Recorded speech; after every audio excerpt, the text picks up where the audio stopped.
The heartless, which once, in a faraway kingdom bordered by dense forests and towering mountains, there was a legend whispered by the elders, carried by the winds, and etched into the songs of the bards. It was a tale that every child in the village knew by heart, though none could truly understand the depth of it, for the heartless, which was a figure that existed beyond their comprehension.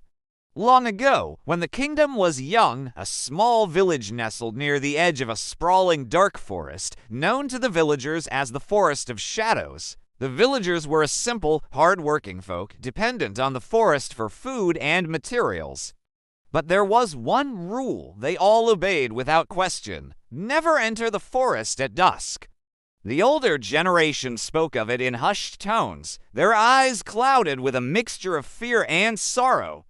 The origin of their fear lay in the dark legend of the Heartless Witch, a name that sent shivers down the spines of even the bravest men. Her real name, lost to time, was known only to a few, but it didn't matter. No one dared to speak it. What mattered was the curse she carried and the misery she spread. Her legend began long before the village even existed, in a time when the world was young and magic was more powerful than anything that could be imagined. The witch's beginning long ago, in a distant land where magic ruled and the very air hummed with ancient spells, there lived a powerful sorceress named Seraphina. She was once a woman of beauty, kindness, and unparalleled skill in the magical arts. People came from far and wide seeking her wisdom, and her heart, full of compassion, gave them what they needed. But Seraphine's heart was also full of longing. She had fallen deeply in love with a young, handsome prince from a neighboring kingdom. The prince, named Alistair, was charming, noble, and gentle qualities Seraphina admired. He, too, adored her and promised that they would rule the land together, uniting their powers for the good of all. But the prince had a secret, one that Seraphina did not know. Alistair had been cursed. His family had been bound by a cruel spell cast by an evil sorcerer who was long dead. The curse dictated that Alistair could never truly love anyone, for his heart was cold and incapable of genuine affection. He could only pretend to love. As the years passed, Seraphine's love for Alistair grew. She became obsessed with finding a way to make their bond eternal, to break whatever curse lingered within him. Desperation gnawed at her, for she knew that unless she could awaken his heart, their love would be doomed. Her search for answers led her to a forbidden realm, an ancient and mysterious land known as the Veil of Darkness, hidden deep within the Forest of Shadows. There, an ancient being of pure evil resided, a creature who could twist the very fabric of the soul. This being promised her what she sought, but at a price. Seraphina, desperate and unwilling to consider the cost, agreed. The creature granted her the power to break the curse on Alistair, but in doing so, it demanded a terrible price. Her heart, Seraphina, blinded by love and ambition, willingly gave away the very essence of her soul. The next day, Alistair's heart was freed, and he returned her affection. But it was not true love that blossomed between them. It was something darker, a perverse connection forged by the manipulation of magic. Alistair, now able to love, married Seraphina. But as they shared their vows beneath the moonlit sky, something within Seraphina began to wither. The moment her heart was severed, her capacity for empathy, kindness, and joy vanished.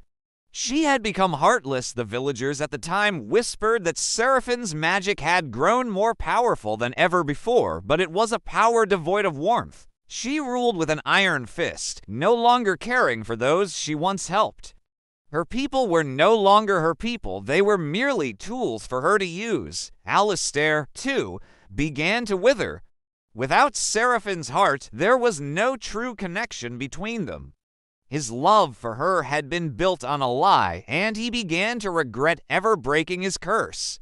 But it was too late. Seraphina was already beyond saving.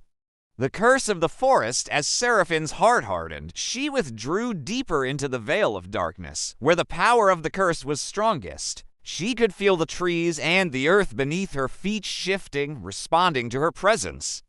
The once beautiful forest of shadows became twisted and corrupted, a reflection of her own inner emptiness. The creatures of the forest, once majestic, now became grotesque and dangerous. The once thriving kingdom withered under her touch. Crops failed, rivers dried, and the people grew sick. Nothing could survive in her presence for long. The land itself seemed to mourn her loss. Alistair, broken-hearted and tormented by the consequences of his actions, fled the kingdom in shame. He vanished from the world, leaving behind only rumors of his fate. Seraphine's sorrow turned to rage, and in her anger, she made the forest her domain, cursing it and everyone who dared to enter. She turned the veil of darkness into an impenetrable labyrinth, where those who entered were never seen again. The village at its edge became her prison, a reminder of what she had lost of the heart she had sacrificed for love. And so the villagers lived in fear, for they knew that if they ventured too close to the forest at night, the witch would come for them, the girl who would change everything. Many years passed, and the legend of the Heartless, which was reduced to a fairy tale told to children. But there was one child who did not believe in the story. Her name was Nina. She was a young orphan who lived with her grandmother in the village. Though the village was small and the people wary of the forest, Nina was drawn to its mysteries. She often wandered to its edge, feeling a strange pull, as though someone was calling her. Her grandmother, an old woman who had once been a healer, would tell her stories about Serafina, warning her to never stray too close. But Nina's curiosity couldn't be contained. One evening, as the sun dipped below the horizon, she found herself standing before the darkened trees. A strange silence hung in the air. The birds had stopped singing, and the wind held its breath. Without understanding why, Nina stepped forward into the veil of darkness. For what seemed like hours, Nina wandered deeper into the forest, the trees whispering around her. But she was not afraid. Something about the forest felt familiar, as though she had been here before. Then, through a clearing, she saw her, the heartless witch, Serafina. The witch was tall and shrouded in darkness, her face pale and cold, her eyes like to burning coals. She regarded Nina with an expression that was both curious and vacant, as if she could not remember the last time someone had dared to approach her. Nina's voice was steady as she spoke. "You've been lost for so long. But it doesn't have to be this way." Seraphine's laugh was hollow, empty, but there was something in her gaze that softened, just for a moment. "And what would you know of being lost, child?" Nina stepped closer. "I know what it's like to feel abandoned. But love isn't about power. It's about caring. You gave away your heart, but maybe you can take it back." Seraphine's expression faltered, her face twisting in something close to pain. For the first time in centuries, a tear slipped down her cheek, a tear that shimmered like crystal in the moonlight.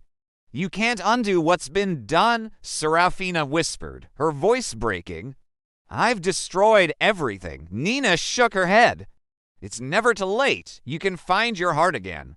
You just need to want it." In that moment, something changed. The darkness that had consumed the forest seemed to recede, if only slightly.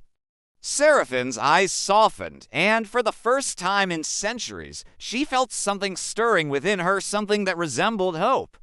The witch knelt before Nina, a single word escaping her lips: "Help me." And so, with Nina's compassion and Seraphine's willingness to change, the curse was finally broken. The forest of shadows began to heal, its twisted roots and branches returning to their natural state. Seraphine's heart, long lost, was slowly restored piece by the kindness and courage of one girl who refused to let the witch remain heartless. Serafina would never be the same. The magic she wielded was still powerful, but it was tempered with the warmth of a heart once more alive. And though the legend of the Heartless, which would never truly fade, there was now a new story to tell, the tale of the witch who found her heart again, and the girl who helped her do so. The kingdom flourished once more, and the village at the edge of the forest learned to embrace the magic that was no longer tainted by sorrow. And in the depths of the veil of darkness, the moonlight shimmered brighter, as if to remind the world that even the coldest of hearts could be healed.